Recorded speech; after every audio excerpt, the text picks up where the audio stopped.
तो चलिए सीधे मुद्दे पर आते हैं।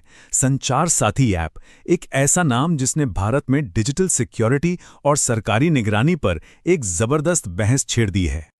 तो सवाल ये उठता है कि क्या ये ऐप नागरिकों की सुरक्षा के लिए है या फिर उनकी हर हरकत पर नजर रखने का एक जरिया।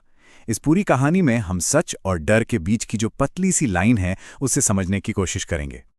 अब किसी भी विवाद में उतरने से पहले चलिए एक स्टेप पीछे लेते हैं। सबसे पहले ये समझना जरूरी है कि आखिर ये संचार साथी है क्या। मतलब सरकार के मुताबिक इसका ऑफिशियल मकसद क्या है, ये हमारी मदद कैसे करने वाला है। तो देखिए, कागज पर तो इसका मकसद एकदम साफ है, हर मोबाइल यूजर की सेफ्टी। ये एक तरह से उन दिक्कतों का टेक्निकल सोल्यूशन होने का दावा करता है जिनसे हम सब अपनी रोजमर्रा की जिंदगी में जूझते हैं। सोचिए, फोन चोरी हो जाना, नकली सिम कार्ड का चक्कर, या फिर ये जो टेलीकॉम फ्रॉड बढ़ते जा रहे हैं।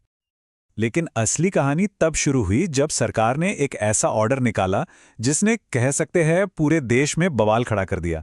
और पब्लिक का गुस्सा, उनका विरोध इतना जबरदस्त था कि सरकार को एक हफ्ते के अंदर अंदर अपना फैसला बदलना पड़ा।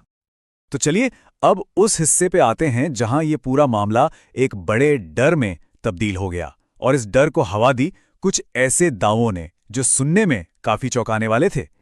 एक बड़े ऑपोजिशन लीडर का ये बयान, ये सिर्फ एक पॉलिटिकल स्टेटमेंट नहीं था। नहीं, ये उस गहरे डर को आवाज दे रहा था जो जंगल की आग की तरह फैल रहा था। डर ये कि कहीं ये सुरक्षा के नाम पर हर भारतीय पर नजर रखने का एक बहुत बड़ा सरकारी टूल तो नहीं है। और यहीं पर चीजें इंटरेस्टिंग हो जाती हैं। चलिए इन थियरीज का एक रियलिटी चेक करते हैं। एक तरफ हैं वो दावे जो सुनने में बहुत डरावने लगते हैं, और दूसरी तरफ है कि असलियत में सबूत क्या कहते हैं। और जब हम इन दोनों को आमने सामने रखते हैं तो एक बात साफ होती है कि ज्यादातर बड़े दावे फिलहाल तो सिर्फ अटकलें हैं जिनका कोई पक्का सबूत नहीं है। लेकिन सवाल यह है कि ये डर इतने गहरे क्यों थे? क्यों लोगों ने इन पर इतनी आसानी से यकीन कर लिया? इसका जवाब छुपा है एक बहुत ही बदनाम स्पाईवेयर की कहानी में। पेगासस, एक ऐसा नाम जो जासूसी का दूसरा नाम बन गया है। ये एक बहुत ही खतरनाक टूल है जिसे सरकारें इस्तेमाल करती हैं। और जब से इसकी सच्चाई सामने आई, तब से सरकारी टेक्नोलॉजी को लेकर लोगों के मन में एक गहरा शक, एक अविश्वास बैठ गया है। पेगासस स्कैंडल्स के इन वाक़यों ने पूरी दुनिया को हिलाकर रख दिया। इसने ये दिखा दिया कि कैसे सरकारें निगरानी का गलत इस्तेमाल कर सकती हैं, और बस सरकारों और टेक्नोलॉजी के बीच भरोसे की जो दीवार थी वो टूट गई। और इसी टूटे हुए भरोसे ने संचार साथी को लेकर जो डर फैला, उसके लिए एक परफेक्ट जमीन तैयार कर दी।